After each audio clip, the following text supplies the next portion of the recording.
Bismillahirrahmanirrahim. Assalamualaikum warahmatullahi wabarakatuh. Hai, halo, selamat datang di A-Vlog, audio visual vlog yang membahas tentang dunia perkontenan dan vlog.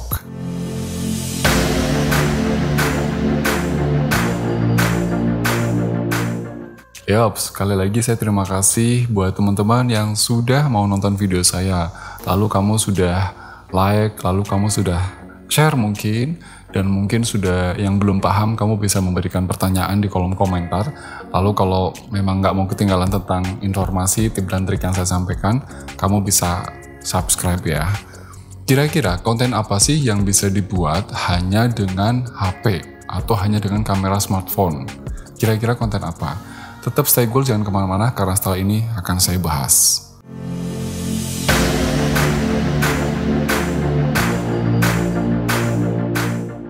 Sebelum saya bahas tentang konten apa yang tepat untuk smartphone itu, ada baiknya saya definisikan dulu. Karena nanti sebetulnya secara umum konten itu sebetulnya itu ada 3. Secara sifat ya, secara sifat itu ada 3. Kalau secara jenis itu banyak banget dan hampir semuanya bisa dibuat dengan hanya menggunakan smartphone. Cuma saya akan urutkan dari hal yang paling mudah sampai yang paling rumit, ya kan? Nah, yang pertama saya mau jelaskan adalah sifat-sifat konten. Sifat-sifat konten itu secara umum ada 3 sebetulnya. Yang pertama ada disebut dengan konten edukatif. Konten edukatif itu biasanya konten yang bersifat pendidikan, mendidik atau pendidikan. Nah, di YouTube itu banyak sekali konten-konten yang edukatif. Biasanya dia konten-konten yang ya tadi how to seperti ini nih, ini edukatif. Atau misalkan ya cara memasak, cara bongkar mesin, cara benerin handphone, kemudian cara memasarkan sebuah produk, kemudian atau mungkin tentang misalkan yang seminar-seminar itu biasanya konten-konten yang maksudnya seminar-seminar yang live ya, atau misalkan tentang workshop sesuatu, workshop produk, workshop gimana cara bikin bedah kamera, workshop editing, workshop apa, dan itu sering disebut dengan konten edukatif, sifatnya mendidik, jelas ya. Tapi dia tidak kaku dalam artian begini. Misalkan kamu ya bisa aja sih kamu di dalam kelas kamu ngerekam dosen kamu atau guru kamu, ya kan, lalu di-upload, ya kan, itu bisa jadi menjadi konten kreatif, bisa menjadi konten edukatif juga, gitu. Atau misalkan kamu seorang dosen, kamu pas lagi ngajar, seorang guru dosen atau mungkin kiai, ya kan, dia ditaruh di situ terus kamu memberikan sebuah edukasi, yaitu namanya konten edukatif. Intinya sifatnya hanya mendidik. Nah, lalu berikutnya ada yang disebut dengan konten informatif. Nah, ini biasanya konten-konten informatif ini berhubungannya dengan jurnalis, ya, jurnalistik atau jurnalism. Nah, teman-teman itu biasanya kalau misalnya ngelaporin sesuatu atau membuat sebuah konten yang vlog tentang suatu tempat, kemudian kamu mendeskripsikannya dengan baik. Biasanya sih sering kalau di televisi, kalau di TV itu ada disebut dengan konten yang namanya features atau documentary. Nah, kalau konten-konten yang misalkan kamu menjelajah kemana atau berpetualang kemana, lalu kamu menjelaskan, itu biasanya kategorinya konten-konten yang sifatnya informatif. Misalkan kamu membuat vlog, misalkan kamu menjelajah sebuah lokasi, kamu melakukan perjalanan dari Jakarta menuju Bali, atau dari Jakarta menuju Labuan Bajo, atau dari Jakarta menuju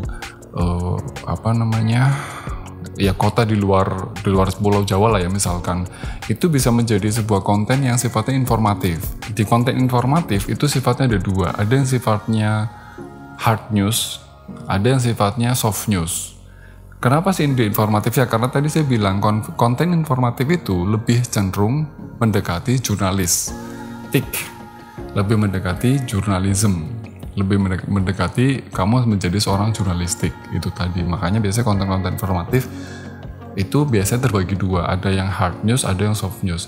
Kalau yang tadi saya sebutkan, kalau kayak semacam jalan-jalan gitu, jelajah, ngevlog jalan-jalan, lalu kamu pergi ke suatu tempat, kamu deskripsikannya, itu biasanya yang sifatnya informatif soft news. Dan dia sifatnya kalau saya bilang lebih lama ya, long term gitu. Kalau di istilah jurnalistiknya disebut dengan timeless ya, bukan time concern. Kalau time concern tadi nanti kalau yang sifatnya hard news, sifat berita-berita atau informasi-informasi yang seketika kejadian kamu angkat, kamu ambil beritanya, kamu ambil informasinya, itu namanya kayak misalkan gini. Itu cuma ada dan itu nggak bisa diciptakan, nggak bisa dibuat-buat. Kayak misalkan tiba-tiba kamu lagi jalan, ya kan? Tadi melakukan perjalanan dari Jakarta menuju Bali. Di tengah jalan kamu menemukan kejadian, lalu kamu rekam. Ada sebuah kejadian kecelakaan atau kamu menemukan di sana kejadian gunung meletus, banjir. Nah, itu sifatnya hard news. Yang seketika itu orang akan tahu, oh iya ada kejadian di sini. Nah, itu biasanya jurnalistik murni ya seperti itu. Ya. Kalau nanti yang kayak sifatnya tadi kamu bikin perjalanan, kamu bikin tentang kulineri gitu kan, kuliner, nyobain masak kemana, makanan di setiap kafe atau setiap restoran atau setiap ya F&B lah yang kamu kunjungi, itu bisa menjadi konten yang informatif ya. Nah, lalu ada konten yang sifatnya entertain, hiburan. Wah, ini bejibun di YouTube itu bejibun banyak banget, dan semua orang pengennya nonton hiburan. Sedikit sekali orang yang nonton konten yang sifatnya tadi edukatif atau informatif, itu sedikit sekali. Makanya di YouTube itu kalau dibagi kontennya cuma 3 itu tadi. Entertain itu banyak banget. Contoh vlog-vlog artis ya itu entertain. Sama sekali dia tidak bertujuan untuk memberikan informasi, ya pokoknya menghibur, ya kan. Atau misalkan prank kayak Mr. Beast, itu dia kontennya konten menghibur, memang menghibur, membuat orang tertawa, membuat orang marah, membuat orang sedih, ya pokoknya menghibur lah. Ya, itu konten-konten prank atau konten-konten yang entertain tadi. Atau misalkan konten yang kayak challenge ya, tantangan. Kalau kamu makan ini, kamu dapet ini, gitu kan. Kalau kamu nanti atau makan besar, itu ada beberapa konten yang bagus tuh.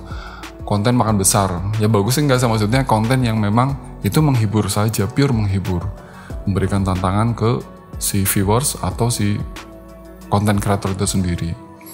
Nah, kira-kira dari ketiga konten ini, yang menurut pandangan saya, menurut pengalaman saya, 3 konten ini sebetulnya dari sifat konten tadi itu bisa dibuat semua hanya menggunakan smartphone. Beneran bisa. Hanya saja nanti tekniknya yang berbeda-beda.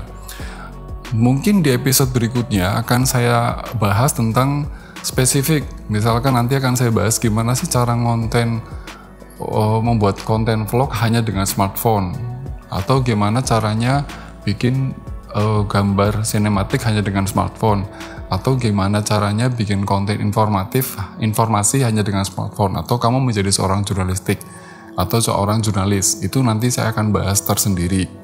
Lalu bagaimana cara bikin konten misalkan yang sifatnya edukatif, itu misalkan gimana sih cara bikin video pembelajaran untuk siswa atau untuk mahasiswa. Itu juga nanti akan ada episode tersendiri, akan saya bahas tersendiri. Kalau yang entertain saya nggak perlu bahas ya, karena kamu bisa semua, ya kan. Kamu di YouTube tuh banyak banget, nggak usah diajarin, itu pinter. Karena di konten entertain itu tantangannya adalah kreatif. Itu aja sih, kreatif. Ide-idenya harus selalu segar, ide-idenya harus selalu fresh. Nggak bisa yang namanya idenya basi, itu nggak bisa. Nah, lalu kalau podcast masuknya mana? Podcast itu masuknya informatif ya. Informatif, dia news sebetulnya. Kalau di bahasa broadcast TV itu saya sebut dengan talk show sebetulnya. Meskipun nanti ada istilah namanya podcaster sendiri. Karena podcast itu sejarahnya gabungan dari siaran radio dan talk show gitu. Itu jadinya podcast. Kira-kira seperti itu ya teman-teman semuanya yang bisa saya bahas. Jadi intinya semua konten sangat memungkinkan handphone itu bisa untuk dibuat seluruh konten. Jadi handphone yang kamu miliki, kamu bisa bikin konten apa saja sebetulnya. Ya. Nah, kalau misalnya masih bingung handphone apa yang harus kamu siapkan, nanti kamu bisa baca deskripsi ya di bawah. Itu ada beberapa link yang bisa kamu klik untuk memilih handphone, merek handphone, ya kan. Terus cara ngambil gambarnya gimana, itu juga sudah saya jelaskan. Kira-kira seperti itu teman-teman. Dan kalau misalkan apalagi ya yang mau ditanyain? Kalau kayak podcast tadi udah, terus saya pikir cukup ya yang bisa saya jelaskan hari ini. Tetap kalau misalnya memang kamu suka dengan video ini, kamu kasih like, kamu kasih share. Kalau memang ada hal yang mau ditanyakan, jangan lupa isi kolom komentarnya, ya kan? Kalau kamu suka dan kamu nggak mau ketinggalan dengan informasi, tip dan trik yang saya sampaikan, beri subscribe. Terima kasih semuanya. Assalamualaikum warahmatullahi wabarakatuh. Salam Avlog.